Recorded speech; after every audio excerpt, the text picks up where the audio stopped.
Ya, puji nama Tuhan. Jikalau pada hari ini kita masih diberikan kesempatan oleh Tuhan, kita masih diberikan kesehatan, kita masih bisa berkumpul di tempat ini untuk sebentar akan membaca kebenaran firman Tuhan. Kita akan belajar kebenaran firman Tuhan.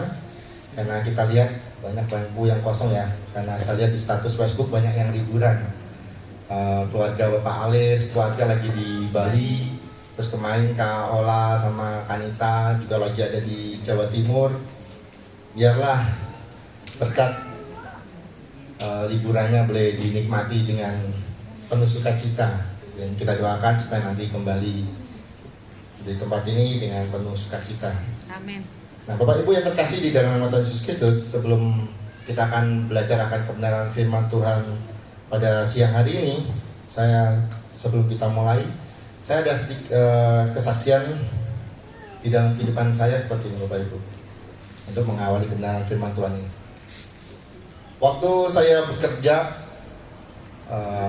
ya kurang lebih kan 6 tahun yang lalu, begitu kan, karena baru beberapa bulan saya bekerja, ada sukacitanya dan ada dukacitanya. Di akhir-akhir pekerjaan itu, ternyata malah membuat saya semakin tidak merasa ada sukacita gitu. Jadi kita bekerja, yang katanya itu kalau orang bekerja itu kan dapat duit. Kalau dapat duit kan hatinya penuh sukacita karena kan ada duit gitu.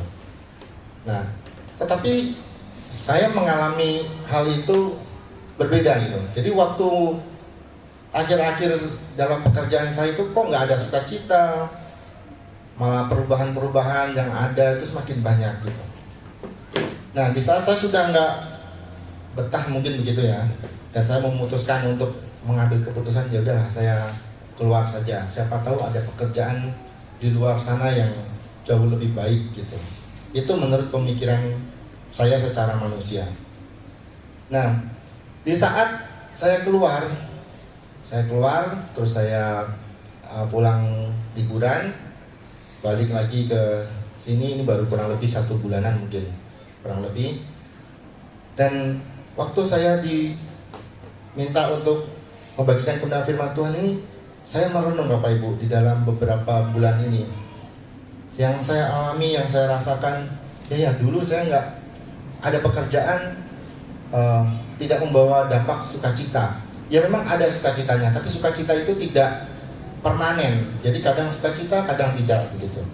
Nah, setelah saya ambil keputusan tidak bekerja, ternyata selama hampir 2 bulan ini, ternyata kalau orang nggak bekerja itu malah lebih tidak sukacita, Bapak Ibu.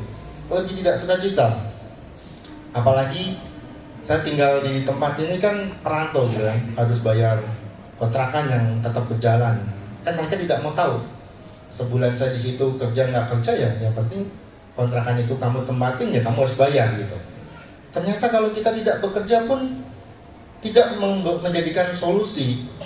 Di saat saya tidak suka, tidak senang, tidak menikmati berkat Tuhan waktu saya bekerja dan saya tidak bekerja, ternyata malah lebih parah daripada saya waktu bekerja gitu. Itu yang saya alami, yang saya renungkan dan saya rasakan. Terus saya merenung. Saya kan baca Alkitab itu kadang semalam baca, besok enggak, nanti berapa hari lagi baca, tapi secara berkelanjutan gitu. Nah, terus saya coba setelah baca harian itu firman harian, setiap hari saya baca, saya teruskan itu. Terus saya tiba-tiba loncat dengan pikiran yang penuh banyak beban lah begitu ya, curhat nih. Ya, penuh banyak beban itu saya membuka di satu ayat Alkitab itu di dalam Matius 13. Nanti kita akan baca di situ, kita akan bersama-sama belajar akan kebenaran firman Tuhan ini. Di sinilah saya mendapat ya benar juga ya. Pada saat saya bekerja, bukan pekerjaan itulah yang membuat saya memiliki kedamaian, memiliki sukacita, memiliki damai sejahtera yang berkepanjangan di dalam kehidupan saya. Terus apa yang menjadi sukacita itu bisa berkepanjangan di dalam kehidupan saya? Apa? Pekerjaan ternyata tidak bisa menjamin saya selamanya itu memiliki sukacita. Pekerjaan yang saya miliki tidak menjamin saya memiliki damai dan sukacita. Pekerjaan yang saya miliki ternyata tidak menjamin saya menikmati berkat Tuhan. Terus apa yang bisa menjamin saya memiliki damai sejahtera itu, memiliki sukacita itu, memiliki atau bisa merasakan berkat itu? Kalau orang tua mungkin, apakah anak? Oh, saya memiliki anak. Anak inilah yang akan menjamin hidup saya. Anak inilah yang akan menjadi kebanggaan saya. Anak inilah yang akan nantinya membuat saya waktu tua saya diurusin, saya enak, saya ini itu. Kemarin kita dengar Pak Gembala waktu berfirman, katanya anaknya sampai nggak mau mengakui ibunya, atau kurang lebih anaknya tidak pengen dilahirkan sebenarnya gitu kan. Sampai itu, apakah itu menjamin juga kalau nanti kita tua terus anak kita merawat kita? Apakah jaminan anak yang kita didik, anak yang kita besarkan, yang nantinya itu bisa membuat kita di saat tua merasa nyaman, di saat tua kita merasa aman, di saat tua kita merasa dicukupi? Apakah itu juga menjadi jaminan? Mungkin dalam kehidupan kita berbeda-beda. Mungkin kita bisa berkata, ya anak saya bisa menjadi jaminan nanti di saat saya tua. Ada juga yang berkata, ya pekerjaan saya bisa menjamin saya sampai saya habis napas, saya tetap akan sukacita dengan pekerjaan saya. Ya, saya bisa dengan rumah yang bertingkat-tingkat ini membuat saya damai sejahtera sampai akhir hidup saya. Mungkin banyak hal-hal yang menurut kita itu menjadi jaminan yang kekal, yang membuat kita memiliki damai, sukacita, memiliki pengharapan yang tidak pernah bisa berubah. Tetapi itu menurut saya pemikiran yang salah. Karena hari esok, jangankan hari esok, 1 menit, 2 menit yang akan kita lalui aja kita tidak tahu apa yang akan terjadi di dalam kehidupan kita. Nah, Bapak Ibu yang terkasih di dalam Yesus Kristus, kita akan belajar bersama-sama dari Matius 13 ayat yang ke-44 sampai yang ke-46. Karena ayatnya sedikit, kita baca secara bersama-sama saja. Sudah ketemu semua Bapak Ibu? Matius 13 ayat yang ke-44 sampai ke-46. Sudah ketemu semuanya? Amin. Ya, kita baca bersama-sama. Matius 13 ayat yang ke-44 sampai yang ke-46, perumpamaan tentang harta terpendam dan mutiara yang berharga. 1, 2, 3. Kalau kerajaan surga itu seumpama harta yang terpendam di ladang, yang ditemukan orang, lalu dipendamkannya lagi. Oleh sebab sukacitanya, pergilah ia menjual seluruh miliknya, lalu membeli ladang itu. Demikian pula hal kerajaan surga itu, seumpama seorang pedagang yang mencari mutiara yang indah. Setelah ditemukannya mutiara yang sangat berharga, ia pun pergi menjual seluruh miliknya, lalu membeli mutiara itu. Amin. Dikatakan berbahagialah bagi kita yang membaca, merenungkan, bahkan melakukan kebenaran firman Tuhan di dalam kehidupan kita hari lepas hari. Bapak Ibu yang terkasih di dalam nama Yesus Kristus, apakah yang paling kita inginkan di dalam kehidupan kita? Apakah yang paling kita inginkan di dalam kehidupan kita? Dan apapun itu, ketika kita menginginkan sesuatu yang nilainya lebih berharga daripada yang kita miliki, tentunya kita akan mengorbankan segala sesuatu yang kita miliki itu untuk mendapatkan keinginan tersebut. Dan ternyata tidak semua apa yang kita inginkan dan yang kita sudah miliki itu menjamin kehidupan kita memiliki sukacita. Tidak menjamin apa yang kita sudah miliki itu menjamin kehidupan kita memiliki damai. Ternyata tidak menjamin. Hal-hal yang sudah kita miliki, yang seperti yang saya saksikan tadi, ternyata tidak menjamin saya bersukacita, tidak menjamin saya memiliki damai sejahtera, tidak menjamin saya menikmati berkat Tuhan. Nah, Bapak Ibu yang terkasih di dalam Yesus Kristus, perumpamaan tentang harta yang terpendam di ladang dan mutiara yang indah ini diumpamakan di Alkitab ini adalah kerajaan surga itu diumpamakan dengan harta yang terpendam dan mutiara yang indah. Dan harta yang terpendam ini itu letaknya itu kalau kita baca ini ada di ladang. terpendam di ladang. Kalau terpendam di ladang, saya juga, kalau kita lihat pembacaan kebenaran firman Tuhan ini nanti berikutnya, itu harta terpendam itu terpendam di sebuah ladang. Dan orang ini saya rasa pekerja mungkin, dan bukan tanahnya pribadi. Karena kan di akhir ceritanya kan dia membeli ladang tersebut gitu.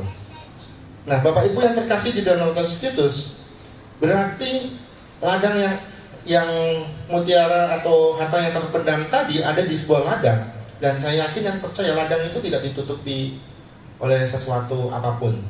Ya mungkin nggak ada pagarnya gitu. Jadi kita bisa menggali di situ, mencari dan sebagainya macamnya kalau kita lihat dari konteksnya. Nah, Bapak Ibu yang terkasih di dalam nama Tuhan Yesus Kristus, apakah harta yang terpendam dan mutiara yang indah ini yang menjadi perumpamaan Tuhan Yesus dalam pengajarannya? Apakah harta terpendam itu? Kalau terpendam berarti kan masih tanda tanya, Bapak Ibu. Harta terpendam itu masih tanda tanya. Apakah itu emas? Apakah itu mutiara? Ataukah itu minyak? Ataukah mungkin itu berlian? Ataukah mungkin itu fosil-fosil zaman purba? Harta terpendam yang dibuat perumpamaan di sini, itu maksudnya apa gitu? Itu apa gitu? Nah, Bapak Ibu yang terkasih di dalam nama Tuhan Yesus Kristus, apakah harta terpendam itu di dalam kehidupan kita? Apakah itu anak kita nanti? Kalau kita memamerkan di dalam kehidupan kita, harta terpendam saya, anak saya ini. Karena inilah yang nanti menjadi kebanggaan saya sebagai orang tua. Inilah yang nantinya akan menjaga saya. Inilah yang akan merawat saya nanti pada waktu tua. Inilah harta saya. Saya terkadang juga berpikir, inilah anak saya yang paling saya sayangi gitu kan. Udah pengharapannya semuanya ke anaknya. Dan apakah harta yang terpendam di dalam kehidupan kita sesuai dengan konteks yang ada di Alkitab ini? Apakah itu yang dimaksud? Apakah anak itu? Apakah harta terpendam itu pekerjaan itu? Apakah harta terpendam itu tabungan yang ada di deposit kita? Apakah itu harta yang terpendam yang menjadi perumpamaan Tuhan Yesus dalam pengajarannya? Bapak Ibu yang terkasih di dalam nama Tuhan Yesus Kristus, kita akan melihat arti dari harta yang terpendam yang dimaksudkan oleh Tuhan Yesus pada waktu pengajarannya ini. Di dalam Kolose 1 ayat yang ke-19, kita coba cek Kolose 1, bisa ditampilkan.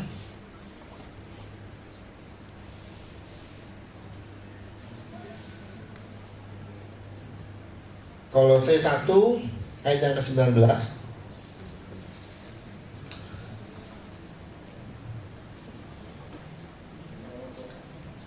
Karena seluruh kepenuhan Allah berkenan diam di dalam Dia, dan oleh Dialah Ia memperdamaikan segala sesuatu dengan dirinya, baik yang ada di bumi maupun yang ada di surga, sesudah Ia mengadakan pendamaian oleh darah salib Kristus.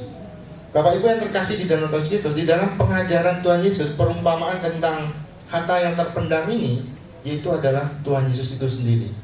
Harta terpendam itu, itulah Tuhan Yesus sendiri.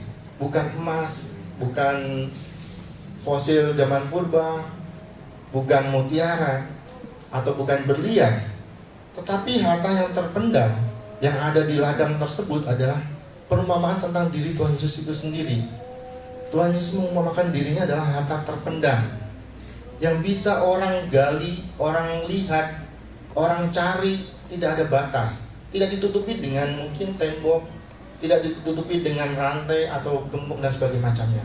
Tetapi orang bisa menggali, orang bisa mencari harta terpendam itu di dalam ladang itu. Nah, Bapak Ibu yang terkasih di dalam Yesus Kristus, terus apa sih manfaat harta terpendam itu atau Tuhan itu sendiri? Kalau di sini dikatakan bahwa kepenuhan Allah berkenan diam di dalam Dia, dan oleh Dialah Ia memperdamaikan segala sesuatu dengan dirinya. Ternyata harta yang terpendam atau Tuhan Yesus itu sendiri adalah harta yang menurut saya tidak ternilai. Karena belum pernah kita mengalami, mungkin ada kita mengalami, tetapi tidak berterus-terusan kita mengalami. Yang kita miliki ini dapat memperdamaikan kita dengan orang lain. Mungkin ada kejadian kita mengalami sebuah kasus dan sebagainya macamnya, terus kita dengan harta kita bisa berdamai. Tetapi berdamai kita dengan orang lain itu mungkin karena hanya sebatas hukum saja, tetapi belum tentu damai yang diberikan atau jaminan yang diberikan melalui harta kita atau yang kita miliki supaya kita tidak memperpanjang kasus dengan orang lain itu juga membuat damai sukacita yang ada di hati kita. Ternyata harta yang terpendam yang Tuhan Yesus umpamakan di dalam pengajarannya ini, itu Tuhan Yesus itu sendiri. Dan harta terpendam ini manfaatnya atau kegunaannya bahkan melebihi apa yang kita miliki. Dia sanggup memperdamaikan kehidupan kita, Bapak Ibu. Dan berikutnya di dalam Yohanes 1 ayat yang ke-16, harta yang terpendam ini kegunaannya, atau Tuhan, kalau kita percaya Tuhan Yesus itu sendiri di dalam kehidupan kita, di dalam Yohanes 1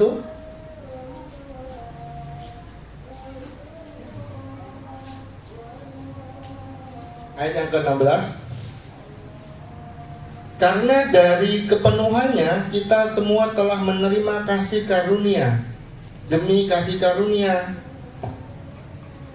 Karena dari kepenuhannya kita semua telah menerima kasih karunia demi kasih karunia.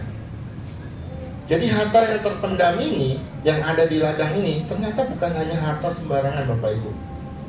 Tuhan yang kita sembah, Tuhan yang kita akui, Tuhan yang kita percayai, itulah harta terpendam itu sendiri. Dan harta terpendam itu memberikan kita kasih karunia, memberikan kita damai sejahtera. Ternyata selama saya 2 bulan ini tidak ngapa-ngapain, tidak bekerja, duduk manis, makan, bangun, tidur, makan, kerjaan saya cuma itu aja setiap harinya. Jadi bangun, habis bangun mandi, makan, nanti agak siangan ngangkep, tidur lagi, bangun makan lagi. Kami sehari-hari itu bisa berkali-kali makan, Bapak Ibu, walaupun lauknya tidak enak. Kenapa? Tidak ada pekerjaan. Tetapi apakah itu saya memiliki damai itu sendiri? Saya memiliki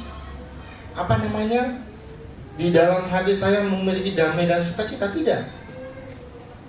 Kalau Bapak Ibu melihat, wah enak ya Mas Wahyu di rumah makan tidur ya kan? Tetapi ternyata hal itu tidak membuat saya memiliki damai dan sukacita. Kenapa Bapak Ibu? Karena kebutuhan yang terus berjalan. Tetapi bagaimana kalau kebutuhan itu tertutupi? Apakah kita juga akan mengatakan, oh saya memiliki sukacita karena saya bisa makan tidur, tetapi kebutuhan saya tetap tercukupi? Saya yakin dan percaya juga pasti kita akan mengalami namanya rasa bosan, rasa tidak puas. Dan harta yang terpendam inilah yang sanggup memberikan kita damai dan sukacita.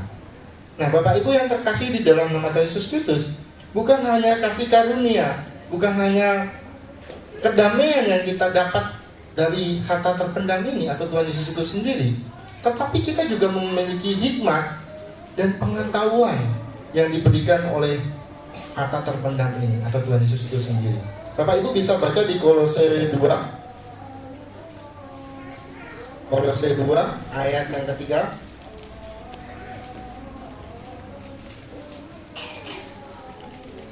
Coba ditampilkan Kolose 2 ayat yang ketiga. Sebab di dalam dialah tersembunyi segala harta, hikmat, dan pengetahuan.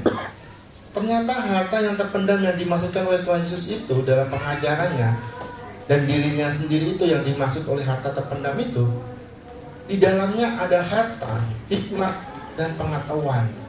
Saya yakin inilah yang sebenarnya harta terpendam yang secara pribadi harusnya saya miliki. Dan saya yakin dan percaya harta yang terpendam yang selama ini terpendam harusnya itu kita juga miliki sebagai orang percaya. Kenapa? Karena di dalamnya, di dalam Tuhan Yesus itu sendiri ada harta, hikmat, ada pengetahuan. Dan saya yakin dan percaya itu tidak bisa dibeli oleh apapun, dan kita tidak bisa dapatkan dimanapun. Karena hanya di dalam Yesus saja ada harta dan hikmat dan pengetahuan. Bahkan sukacita, damai, dan kasih karunia tersebut yang Tuhan berikan di dalam kehidupan kita. Nah, kalau kita sudah mengerti makna arti dari harta yang terpendam yang ada di ladang tersebut, terus Bagaimana Pak kita mencari ladangnya? Apa ladangnya itu apa? Pengertian ladang, kalau di sini saya catat, ladang yang dimaksud di dalam harta yang terpendam adalah Alkitab ini sendiri atau Injil yang sehari-hari bisa kita lihat, yang sehari-hari kita bisa baca, yang sehari-hari bisa kita bawa kemana-mana. Karena kan ada di HP sekarang. Tapi nggak tahu kalau HP-nya di-downloadnya mungkin hal yang lain seperti mungkin game dan sebagainya macamnya, ya tidak ada dibawa kemana-mana. Tetapi kalau saya bawa kemana-mana karena Alkitab saya juga ada di sini. Nah, Bapak Ibu yang terkasih di dalam nama Yesus Kristus, ternyata perumpamaan tentang harta yang terpendam di ladang tersebut adalah firman Tuhan yang ada di dalam kehidupan kita hari lepas hari. Alkitab yang ada di depan mata kita. Terkadang Alkitab ini Bapak Ibu, kalau saya kalau naruhnya itu paling di meja. Jadi saya keluar pintu, lihat Alkitab. Saya masuk, lihat Alkitab, karena rumah saya terlalu besar. Jadi Alkitab ini saya mau kemana-mana pun saya lihat.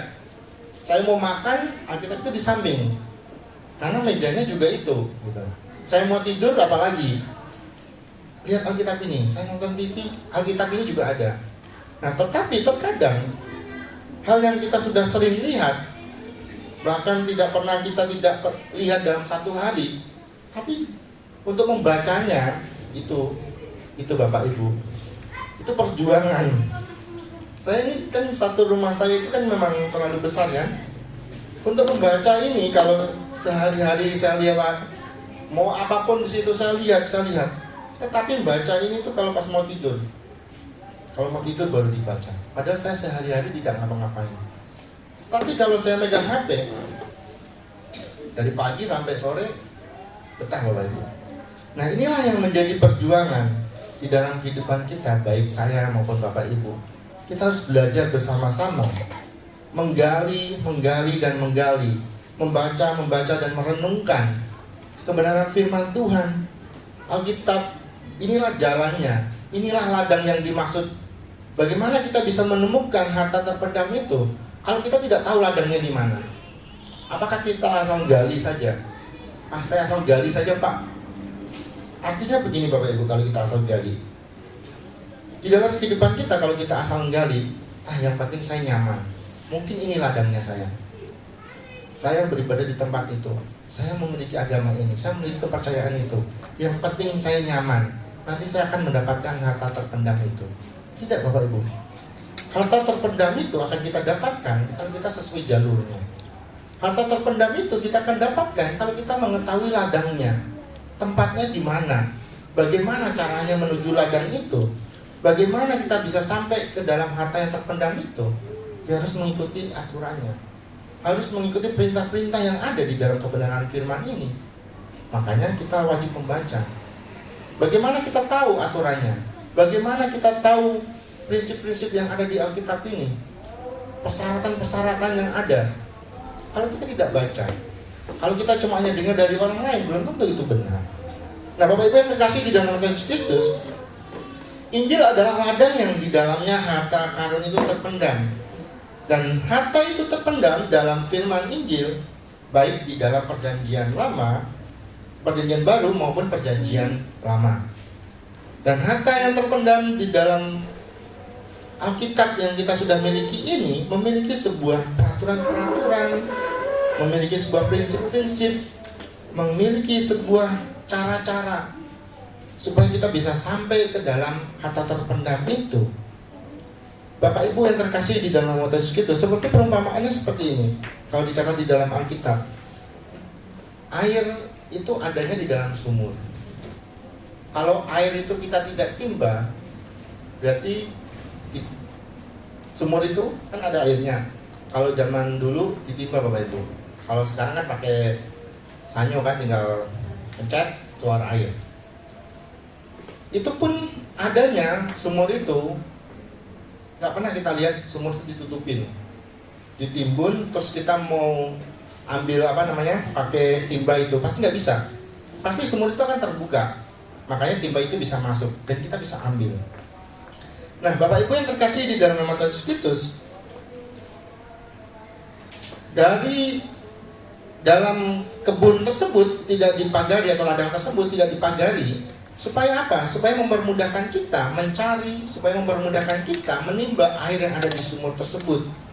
Nah, Bapak Ibu yang terkasih di dalam nama Yesus Kristus, barang siapa yang mau, biarlah ia datang dan menyelidiki kitab suci, dan biarlah ia menggali di ladang ini. Di sini dikatakan bahwa barang siapa yang mau, biarlah ia datang. Jadi tidak ada namanya batas orang. Kalau kita mau masuk ke JIS, katanya per RW atau per RT itu berapa orang katanya. Tapi saya belum pernah masuk. Kalau kita mau masuk ke mall, kalau masih COVID waktu itu dibatasin. Harus ada syaratnya, tetek bengeknya. Ada peraturannya. Bahkan di sini dikatakan bahwa barang siapa yang mau datang, biarlah ia datang. Jadi tidak ada batasan, mau usianya kecil, mau orang tua, atau udah nenek-nenek, atau opa-opa, semuanya boleh datang, semuanya boleh menggali, semuanya boleh ikut andil. Supaya apa? Mendapatkan harta terpendam tersebut. Nah, Bapak Ibu yang terkasih, biarlah ia menggali di ladang ini, di dalam Amsal 2 ayat yang keempat. Coba ditampilkan Amsal 2 ayat yang keempat.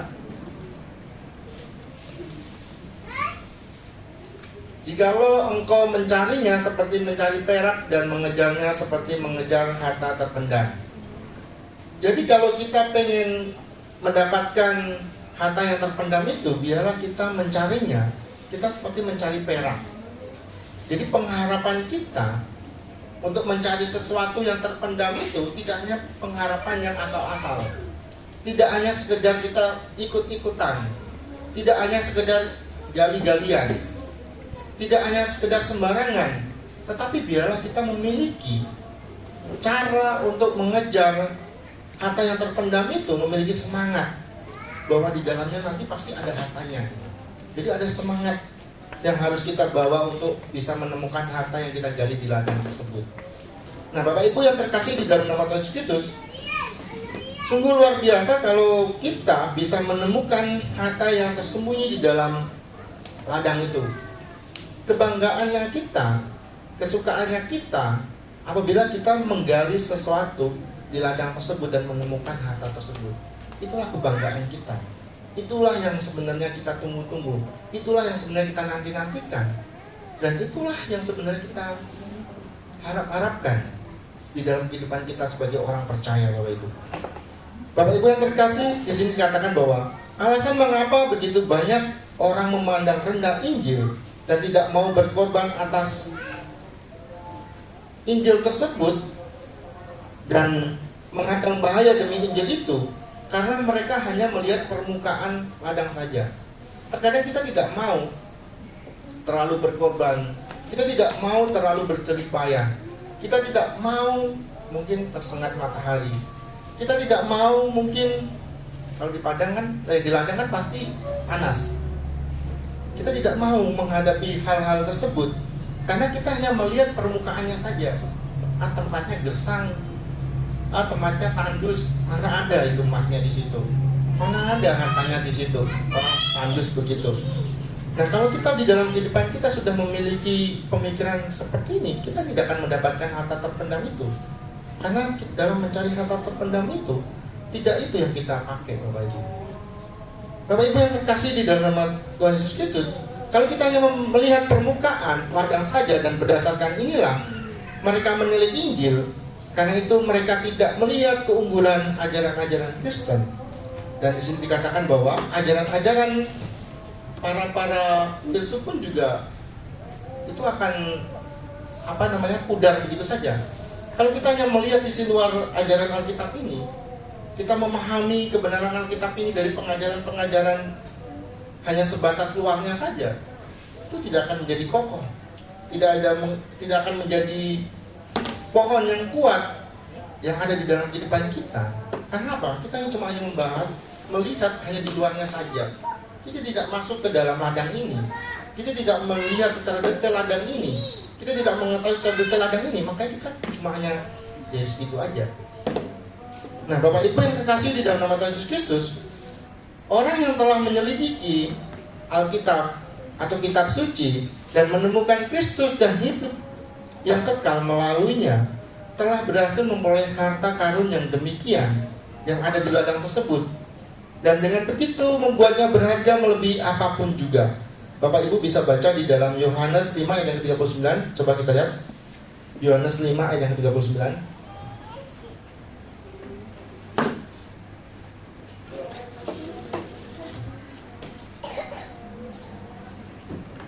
Yohanes 5 ayat 39. Kamu menyelidiki kitab-kitab suci sebab kamu menyangka bahwa olehnya kamu mempunyai hidup yang kekal. Tetapi walaupun kitab-kitab suci itu memberi kesaksian tentang aku, ayat 40. Berikutnya, namun kamu tidak mau datang kepadaku untuk memperoleh hidup itu. Balikin ayat 39. Di situ dikatakan bahwa kitab suci sebab kamu menyelidiki kitab-kitab suci sebab kamu menyangka bahwa olehnya kamu mempunyai hidup yang kekal. Tetapi dikatakan di ayat yang ke-40, kalau kamu tidak datang mencari aku. Jadi kitab suci inilah ladang tersebut. Dan bagaimana? Kita harus datang mencarinya. Kita harus menggalinya supaya kita menemukan harta yang terpendam itu, hidup yang kekal, damai dan sukacita itu, Bapak Ibu. Nah, yang ketiga, bagian yang ketiga, yang terakhir, bagaimana setelah kita mengetahui apa yang ada atau harta yang terpendam itu, dan di mana letaknya dan bagaimana caranya ladangnya itu. Bagaimana respon kita setelah mengetahui bahwa harta yang terpendam dan di perumpamaan mutiara yang indah ini, itulah menjadi respon bagi kita. Apa responnya? Orang yang mengetahui keberadaan harta yang ada di ladang dan menghargainya dengan benar. Kita lihat cerita di dalam konteks pembacaan kita. Di situ dikatakan bahwa orang yang menemukan harta terpendam itu, dia menghargai dengan benar. Dia memiliki penghargaan dengan benar apa yang dia temukan.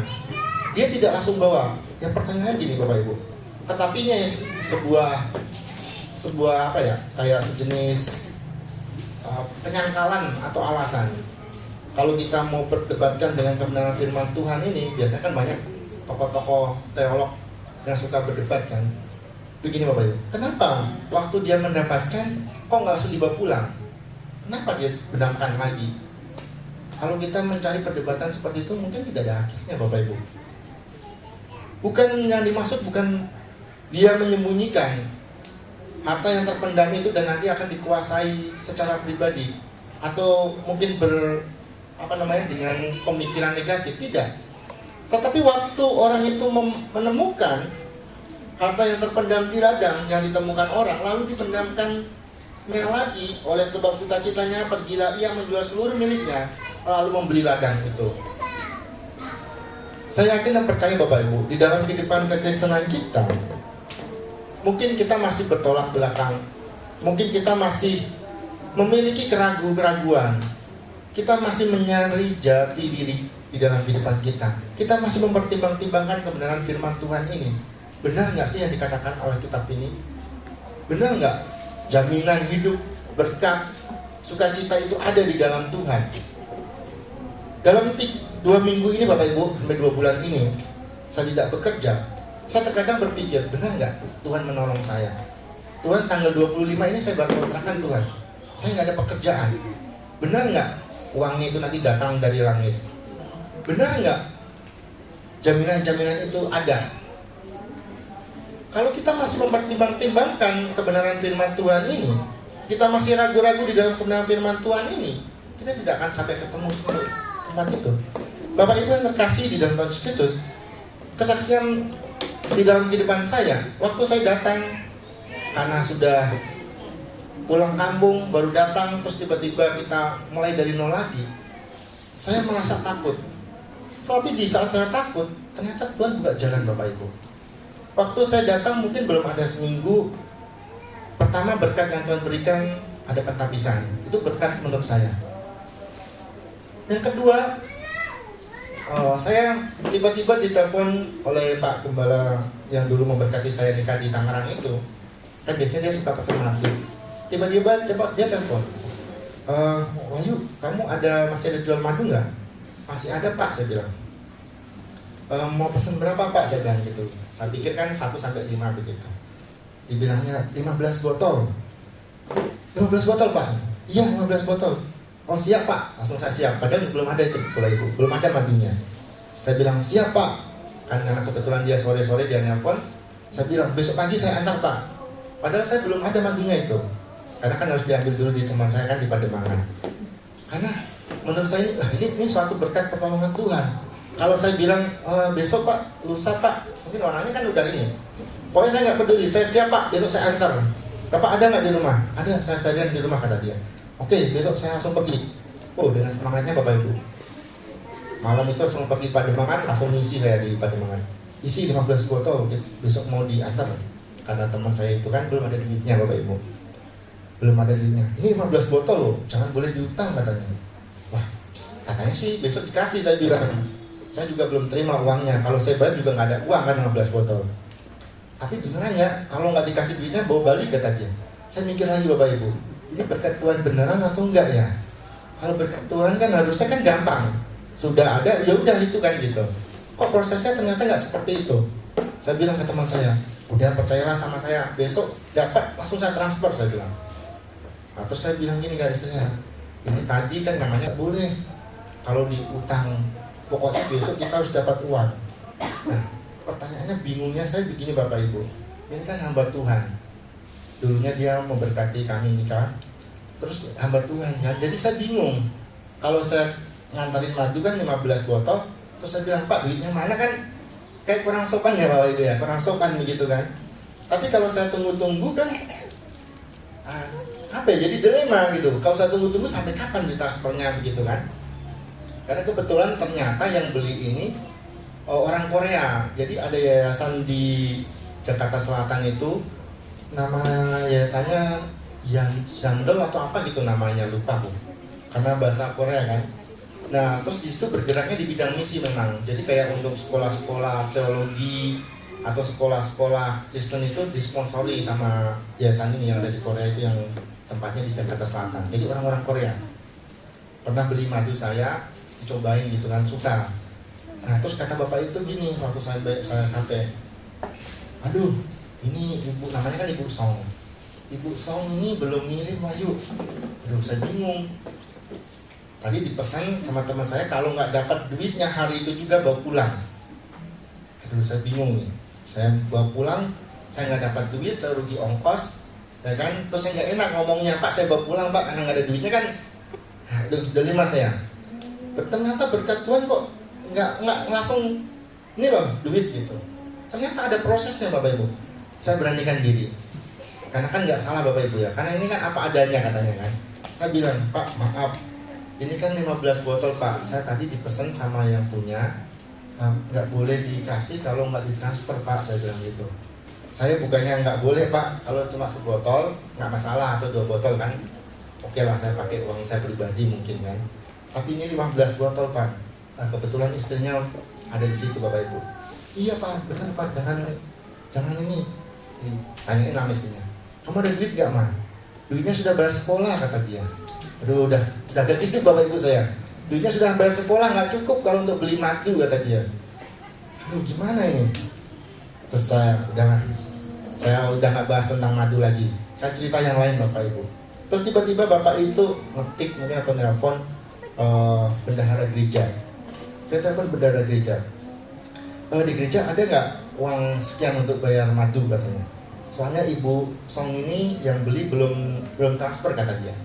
Kata bendaharanya, karena kan di loudspeaker Bapak, agak kencang suaranya kan. Jadi saya dengar, ada Pak. Aduh, udah senang saya. Puji Tuhan. Berarti ini berkat Tuhan untuk saya bilang gitu. Nah, setelah datang kasihlah uangnya. Saya bilang ke teman saya sambil saya chat itu. Kan dia udah nanya Bapak Ibu. Karena saya di Tangerang itu sampai sore. Sampai sore jadi teman saya udah nanya, gimana? Jadi enggak kata dia kan. Khawatir kalau 15 botol ini enggak balik kan. Saya bilang, puji Tuhan udah dapat. Nanti saya transfer soalnya uangnya cash saya bilang. Belum sampai rumah. Malam itu kami sampai jam berapa? Sampai jam 10 ke jam berapa sampai rumah? Di jalan ditelepon lagi. Mana belum ditransfer? Iya sebentar, belum masuk ke ini ATM saya bilang. Ternyata Bapak Ibu, berkat yang daripada Tuhan ternyata tidak instan seperti pemikiran saya. Mungkin selama ini saya terlalu khawatir mungkin di dalam kehidupan saya. Ternyata Tuhan sediakan Bapak Ibu. Nah, respon yang dilakukan oleh orang ini, saya yakin juga seperti itu. Dia tidak mau berbuat hal yang jahat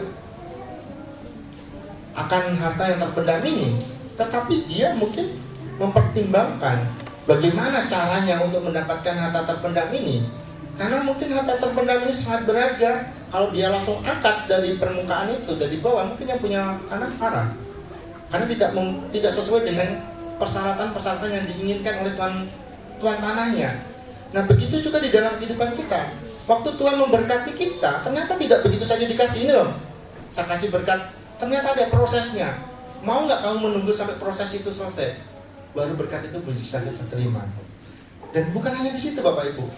Ternyata pertemuan saya dengan Bapak itu, saya pikir itu kan berkat yang kecil lah menurut saya.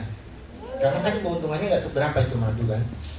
Berkat kecil menurut saya begitu Bapak Ibu. Nggak cukup untuk bayar kontrakan sebulan. Terus saya bilang begini, di dalam kehidupan saya begini, Tuhan, ini saya masih mau cari pekerjaan. Bagaimana ini Tuhan? Pekerjaan belum ada. Bulan depan harus bayar lagi. Waktu itu kami setelah terima uang madu itu Bapak Ibu, ternyata Bapak Ibu, hamba Tuhan ini, dia berkata seperti ini. Karena nanya-nanya kami kan, dibilangnya, mau nggak nanti istrimu ini ikut pelayanan di pertemuan ke-50 ulang tahunnya gereja misi yang ada di Korea itu, yang ada di Jakarta Selatan. Oh, bagi apa Pak? Ini sebagai tukang tensi, cek suhu. Oh, mau Pak? Langsung kita jawab mau. Padahal istri saya belum pernah Bapak Ibu. Kan itu harus cek. Nanti kalau dia bereaksi suhunya 37 kata dia, itu harus di rapid. Nah, istri saya belum pernah megang rapid test, itu belum pernah kan, caranya belum tahu. Tapi saya bilang, udahlah semangat, yakin aja ini pasti berkat Tuhan, saya bilang begitu. Tapi dibilangnya pelayanan. Oke lah, janjian. Akhirnya Sabtu Minggu yang saya nggak ke gereja itu saya pelayanan di sana kan, karena kebetulan dibutuhkan di sana gitu. Itu puji Tuhan Bapak Ibu, kerjanya hanya beberapa jam.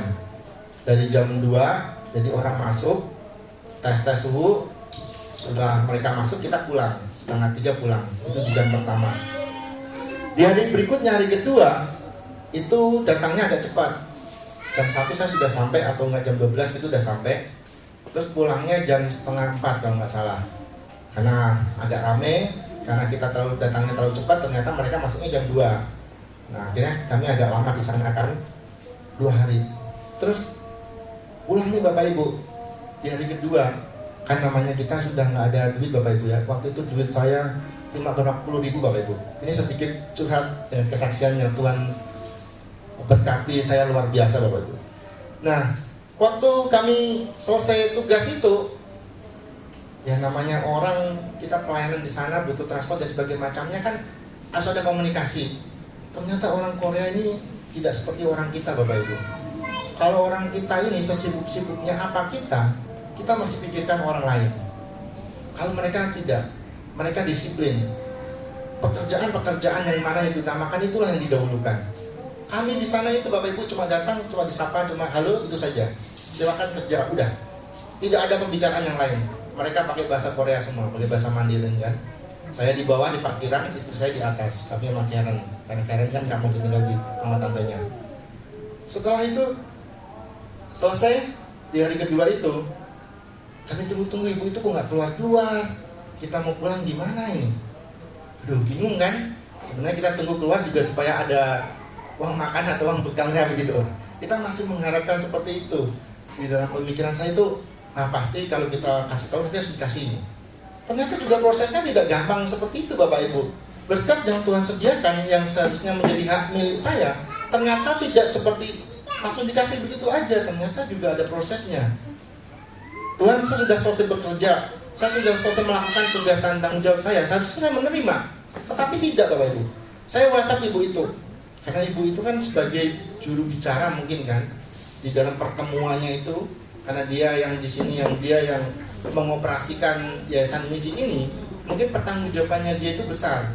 Jadi dia harus menyampaikan ini, harus menyampaikan itu. Semua pakai batik, bahkan dia pakai kebaya, pakai kebaya sini. Saya WhatsApp lah, saya berani-beranikan diri. Bu, ini kami boleh pulang atau belum? Dijawab cuma sepotong, sudah boleh pulang.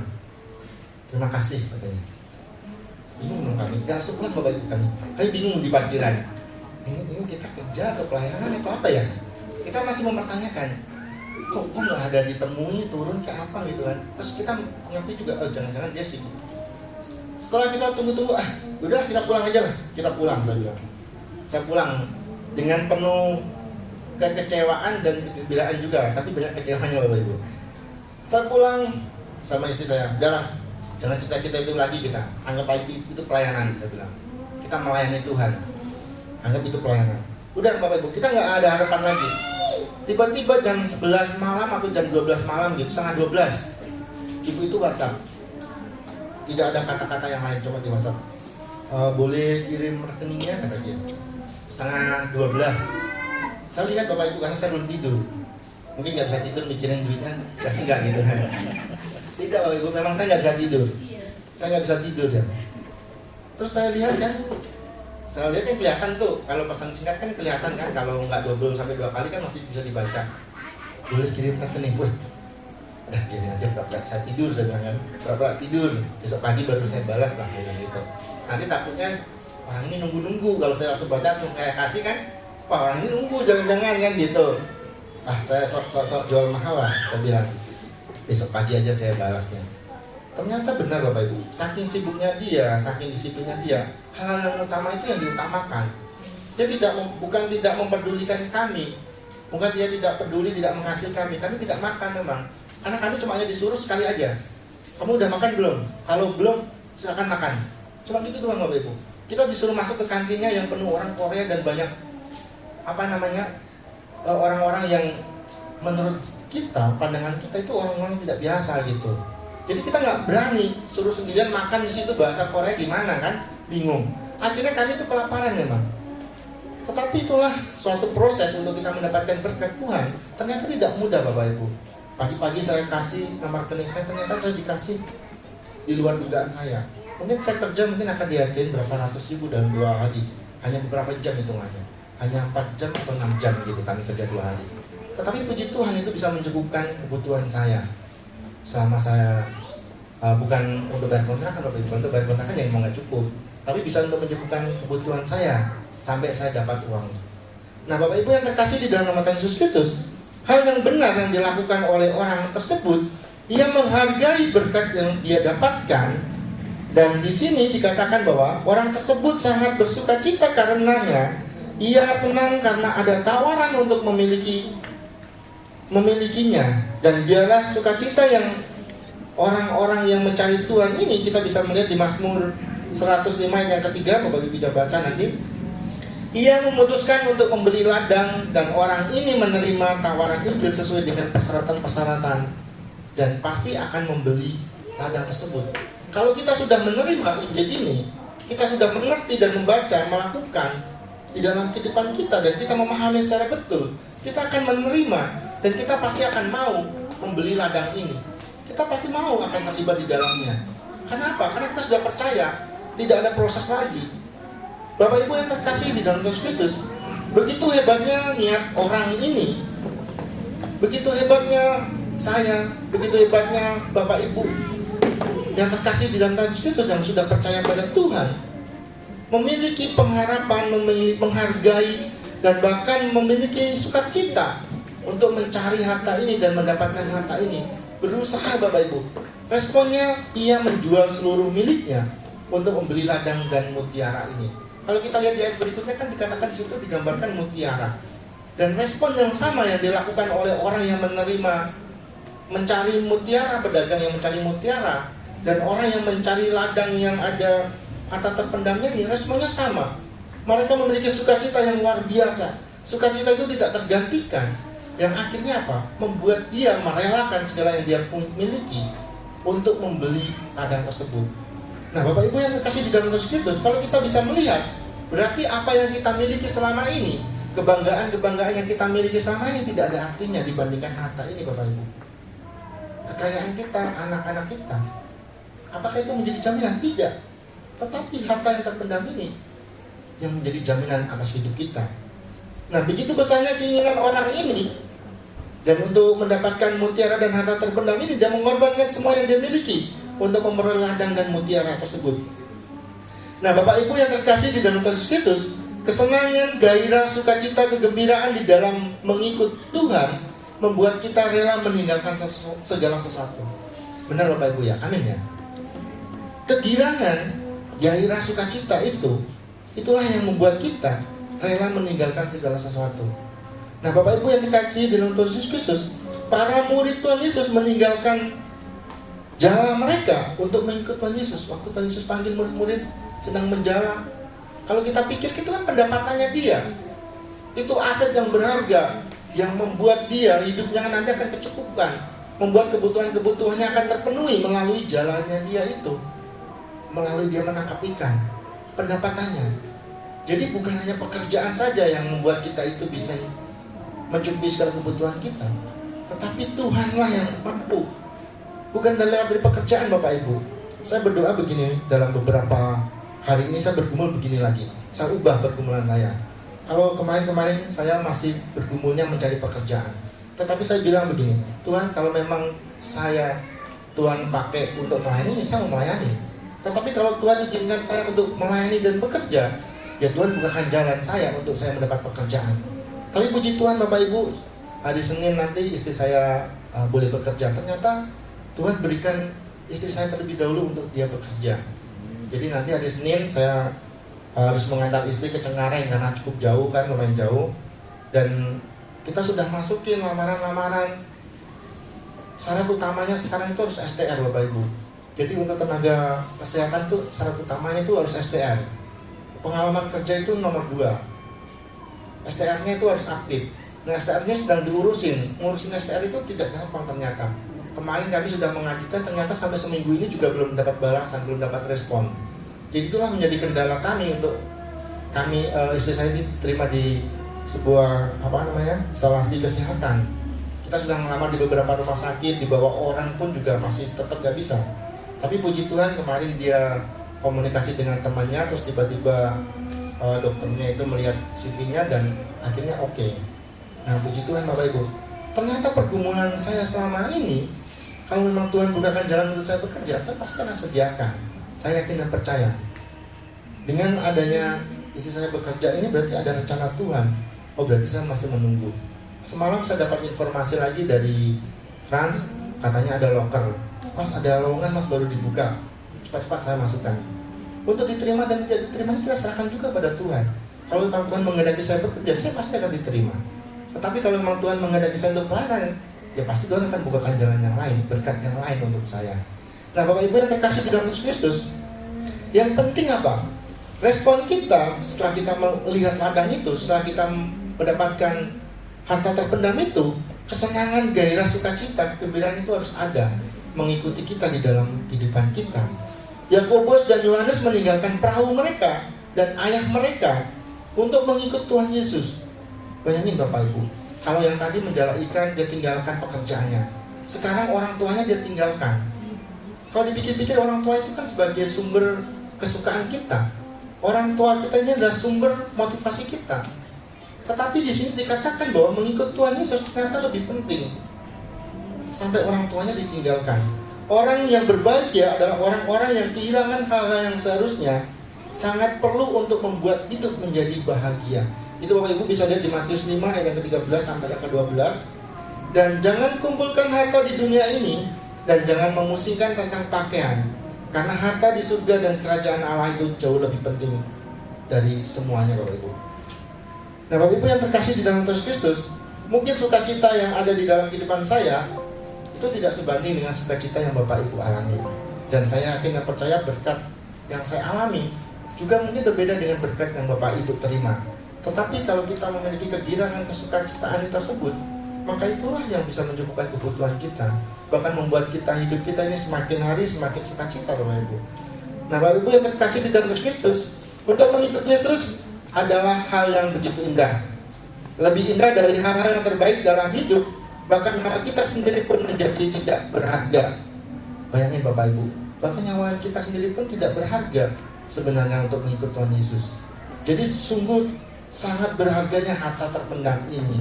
Dan kesimpulannya, di dalam kebenaran firman Tuhan pada siang hari ini, kita semua, saya, Bapak Ibu yang sudah percaya kepada Tuhan, itu bisa dikatakan adalah pengikut Tuhan yang setia. Dan sudahkah kita dalam kehidupan kita menjual seluruh milik kita, menjual seluruh milik kita, menjual seluruh milik saya? Milik saya banyak Bapak Ibu, egois, mungkin hal-hal yang menduakan Tuhan, hal-hal yang lebih mengutamakan yang terpenting dulu dalam kehidupan kita, itulah hak milik saya yang harus saya jual, yang harus saya tinggalkan seluruhnya untuk mengikut Tuhan. Dan sudahkah hati kita bebas dari kesukaan akan dunia yang melampaui kasih kita kepada Tuhan? Dan jika kita masih mengasihi hal-hal yang lebih daripada mengasihi Yesus, mari Bapak Ibu, saya dan Bapak Ibu kita renungkan kembali perumpamaan ini. Dan jika kita menemukan harta terpendam di dalam kehidupan atau di dalam sebuah ladang yang berkali-kali lipat nilainya dibandingkan dengan ladang itu, apakah kita rela korbankan untuk memperoleh ladang itu? Dan demikian juga dalam mengikut Yesus, apa yang kita tinggalkan pasti akan tertutup dengan bahagia lebih besar, karena Kristus lebih besar daripada segala sesuatu. Dan jika Kristus lebih besar dari segala sesuatu di dalam hidup kita, maka apapun yang kita korbankan untuk Kristus sebenarnya tidak membawa kita ke dalam kerugian apapun Bapak Ibu. Dan karena apa yang kita peroleh di dalam Dia jauh lebih besar daripada apa yang kita dapatkan. Tetapi ingat Bapak Ibu ya, kunci utamanya di dalam kehidupan kita, jangan pernah kita berharapnya seperti ini, kebalik. Karena apa yang kita peroleh di dalam Dia jauh lebih besar daripada apa yang kita lepaskan. Jadi seakan-akan kita mengutangi Tuhan. Tuhan, saya sudah memberikan segalanya Tuhan, saya minta kembali 10 kali lipat. Itu adalah prinsip yang salah Bapak Ibu. Demikian kebenaran firman Tuhan. Mari kita bersatu di dalam doa. Bapa, hamba telah menyampaikan kebenaran firman-Mu dengan keterbatasan hamba Bapa, tapi hamba yakin dan percaya biarlah Tuhan yang sempurnakan kebenaran firman-Mu ini Tuhan, sehingga firman-Mu ini boleh menjadi rema kekuatan di dalam kehidupan kami, sehingga kami boleh semakin teguh, semakin giat, semakin percaya, semakin mengerti Tuhan akan kehendak Tuhan di dalam kehidupan kami melalui kebenaran firman-Mu Tuhan. Sehingga tujuan kami boleh benar, kami mencari ladang yang benar, kami mencari ladang yang tepat, kami menggali yang tepat Bapa, sehingga kami boleh mendapatkan harta terpendam itu. Kami boleh bersama-sama dengan Tuhan itu sendiri. Kami boleh mengundang hadirat-Mu Tuhan hadir di dalam kehidupan kami, karena Engkaulah harta terpendam yang kami cari selama ini Bapa.